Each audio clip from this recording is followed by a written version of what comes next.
श्रोतुं जानहु अंतरयामी पुरवहु मोर मनोरथ स्वामी।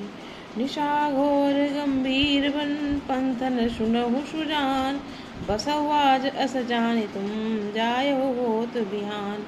तुलसी जसी भवतव्यता तैसी मिलई सहाय आपन वही ताहि पही ताहि तहाँ ले जाय।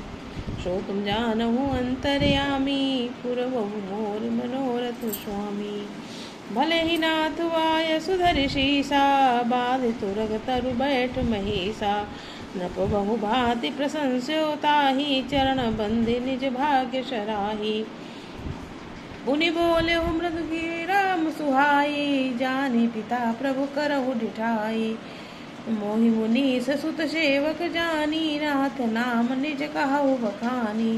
तेहि न जान नृप नृपहि सो जाना भूप सुहृद सो कपट सयाना। बैरी पुनि क्षत्रि पुनि राजा छल बल कीन चाहे निज काजा। समुझ राम सुख दुखित आती आवायनल इहु सुलगाती। सरल बचन नृप के सुनि काना भयर समान हृदय हर्षाना। सो तुम जानहु अंतर्या पुरवहु मोर मनोरथ स्वामी। कपट बोरी बानी मृदुल बोल्यहु जुगति समेत नाम हमार भिखारी अब निर्धन रहत निकेत। सो तुम जानहु अंतर्यामी पुरवहु मोर मनोरथ स्वामी। कहा नृपजे विज्ञान निधाना तुम सारिखे गलित अभिमाना। सदा रहाई अपन पदुराए सब विधि कुशल कुबेश बनाए। तेहि ते कहाई संत सुख तेरे परम अकिंचन प्रिय हरि के केरे। तुम सन यदन भिखारी अगेहा होत बिरंच शिव संदेहा। सो तुम जानहु अंतर्यामी पुरवहु मोर मनोरथ स्वामी। सारी थकावट मिट गई राम सुखी हो गया। तब तपस्वी उसे अपने आश्रम ले गया और सूर्यास्त का समय जानकर उसने राजा को बैठने के लिए आसन दिया। फिर वो तपस्वी कोमल वाणी से तुम कौन हो सुंदर युवक होकर जीवन की परवाह न करके वन में अकेले क्यों फिर रहे हो। तुम्हारे चक्रवर्ती राजा से लक्षण देखकर मुझे बड़ी दया आती है। राजा ने कहा हे मुनीश्वर मुनिये सुनिए। प्रतापभान नाम का एक राजा है। मैं उसका मंत्री हूँ। शिकार के लिए फिरते हुए राह भूल गया हूँ। बड़े भाग्य से यहाँ आकर मैं आपके चरण कमल दर्शन पाए हैं। हमें आपका दर्शन दुर्लभ था। इससे जान पड़ता है कुछ भला होने वाला है।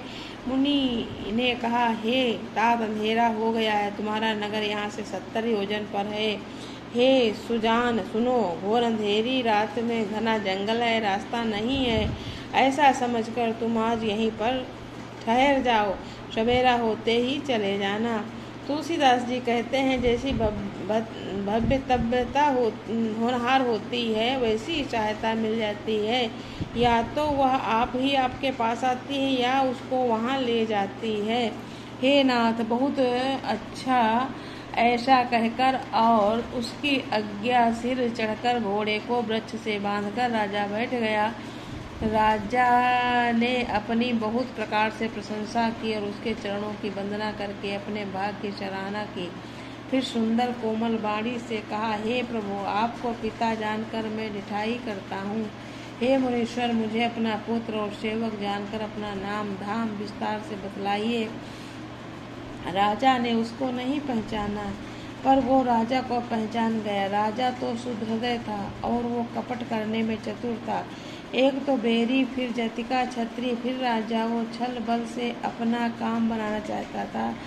वो शत्रु अपने राज्य सुख को समझ करके स्मरण करके दुखी था। उसकी छाती कुम्हार के आवे की तरह आग की तरह भीतर ही भीतर सुलग रही थी। राजा के सरल वचन कान से सुनकर अपने बैर को याद कर हृदय में हर्षित हुआ। वो कपट में डुबोकर वही युक्ति के साथ कोमल वाणी बोला अब हमारा नाम भिखारी है क्योंकि हम निर्धन और अनिकेत घर द्वारहीन हैं।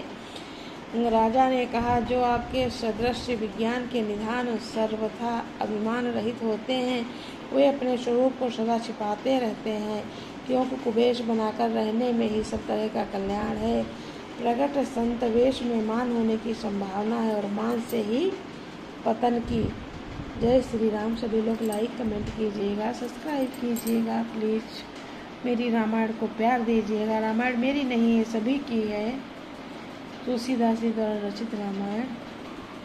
ये तुलसीदास जी बैठे हैं, इनको मैं प्रणाम करती हूँ। सभी लोग देखो कितना मगन, कितने प्रसन्न। नदी बह रही है, वृक्ष के नीचे हैं, माला जप रहे हैं समाधि पेड़ के नीचे। जय श्री राम, जय तुलसी जी। आप न होते तुलसीदास जी तो हम लोग रामायण सरल भाषा में नहीं समझ पाती। वाल्मीकि रामायण जो है वो संस्कृत में है, संस्कृत शब्द के बस की बात नहीं। आपने इतने सरल शब्दों का वो किया है तो तब भी गूढ़ है, रामायण रहस्य है, लेकिन आपने जितना किया बहुत, और हम लोग तो कुछ भी नहीं है। जय श्री राम। लाइक कमेंट कीजिएगा। सो तुम जानो अंतर्यामी पूर्व मोर मंगल।